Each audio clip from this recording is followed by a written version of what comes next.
कोटा में कानून व्यवस्था बनाए रखने के लिए राज्य सरकार द्वारा भेजी गई 9 मोबाइल वाहनों को शहर एसपी शरद चौधरी ने हरी झंडी दिखाकर रवाना किया। आधुनिक उपकरणों से सुसज्जित वाहन अब कोटा के चप्पे चप्पे पर नजर रखेंगे, जो 112 डायल करते ही एक्शन में आ जाएंगे। आइए जानते हैं कोटा शहर एसपी से इसकी खूबियां। कोड नेम 112 कहलाती हैं, हमें राजस्थान सरकार से परसों प्राप्त हो गई थी और कल इसका सारा फर्निशिंग नंबर वगैरह जो भी था वो डलवाए गए और अभी आपके सामने 7 बोलेरो वाहन को कोटा शहर के लिए रवाना किया गया है। 2 हमें लगभग 4 महीने पहले प्राप्त हुई थी। तो कुल ये 9 वाहन 112 डायल करने पर तुरंत कोटा शहर की जनता की मदद के लिए उपलब्ध रहेंगे। ये शहर के विभिन्न थाना क्षेत्रों पे विभिन्न लोकेशंस पर गश्त करेंगे या एक पॉइंट पर स्टैटिक रहेंगे।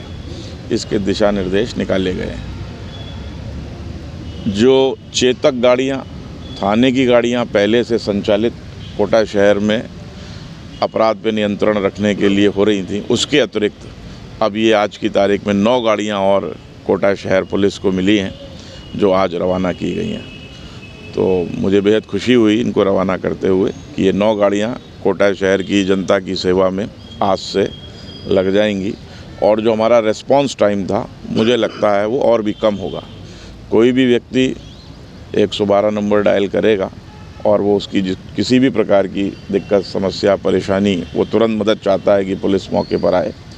तो थाने के अतिरिक्त, चौकी के अतिरिक्त, चेतक गाड़ियों के अतिरिक्त अब ये 9 गाड़ियों का अमला और कोटा शहर के लोगों के पास मौजूद है उनकी मदद के लिए। सर, ये थानों पर खड़ी रहेगी या पॉइंट पर? हम इनको थाने पे नहीं खड़ी कर रहे हैं। पहले की भी जो 2 गाड़ियाँ हैं आपने देखा होगा, एक गुमानपुरा का जो अंडर ब्रिज है उस पर खड़ी रहती थी। तो जो स्ट्रेटेजिक पॉइंट हैं, जो भीड़ भाड़ वाले इलाके हैं जहाँ पे आम जनता का आवागमन रहता है, स्टेशनरी तो वहाँ खड़ी रहेगी और कोई कॉल आएगा तो उस पर कंट्रोल रूम का जो हमारा अभय कमांड सेंटर है उसके नियंत्रण में होगी। कॉल भी वहीं रिसीव होगा और उसी के निर्देश पे तुरंत रवाना होगी। इनको हम थाने के अंदर खड़ा करने के बजाय जब भी अगर खड़ी रहेगी, स्टैटिक पॉइंट है, तो वो शहर के जो व्यस्ततम चौराहे या पॉइंट्स हैं, बाजार हैं, वहाँ पे इनको खड़ा रखेंगे। ये 24 घंटे उपलब्ध रहेंगी। ये पूरी तरह से लैस हैं। इसके अंदर सारा साजो सामान है।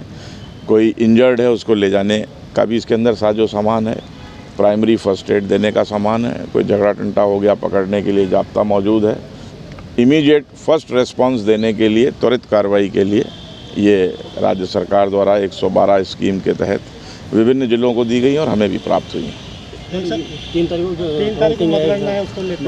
3 तारीख को मतगणना है और उसी दिन 25 तारीख को हुए चुनाव के निष्कर्ष आएंगे।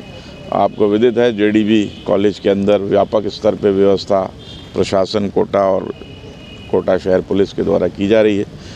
6 विधानसभा क्षेत्र हैं पूरे कोटा ज़िले के अंदर, 3 ग्रामीण के और 3 शहरी।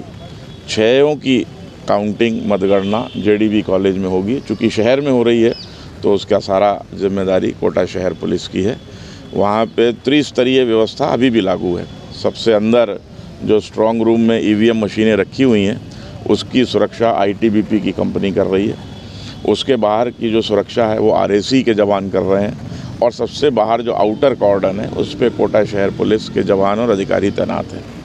जिस दिन ये काउंटिंग होगी 3 तारीख को प्रातःकाल से ही जो जेडीबी कॉलेज और स्टेडियम का जो चौराहा है वो बंद रहेगा। जैसा कि 24 तारीख को जब रवानी हुई थी सारे मतदान दल, तो हमने उसको बंद रखा था। तो आपके माध्यम से मैं सभी आम जनता को ये भी सूचित करना चाहूँगा, वो अखबार में भी आएगा कि उस दिन वो चौराहा बंद रहेगा। कृपया जो मार्ग बताए गए हैं उस मार्ग का उपयोग करते हुए अपने गंतव्य तक जाएं। ये मतगणना प्रातः 8 बजे प्रारंभ हो जाएगी, लेकिन अन्य व्यवस्थाओं के चलते पुलिस का जाब्ता, कर्मचारी जो मतगणना का कार्य करेंगे, अधिकारी, वहाँ पे 6-7 बजे तक पहुँचना चालू हो जाएंगे। तो प्रातः 6 बजे से वो चौराहा चारों तरफ से बंद रहेगा। जो लेन्स और बाई लेन्स और साइड के रास्ते हैं उससे वो अपना उपयोग करें। और अब ये जितना भी समय मतगणना लेगी, विभिन्न राउंड्स के अंदर इसकी गिनती होगी। जैसी प्रक्रिया इलेक्शन कमीशन ऑफ इंडिया और राजस्थान ने बताई गई है उसकी पालना करते हुए मतगणना की जाएगी। पूरी तरह से जो चाक चौबंद सुरक्षा है उसकी व्यवस्था की गई है।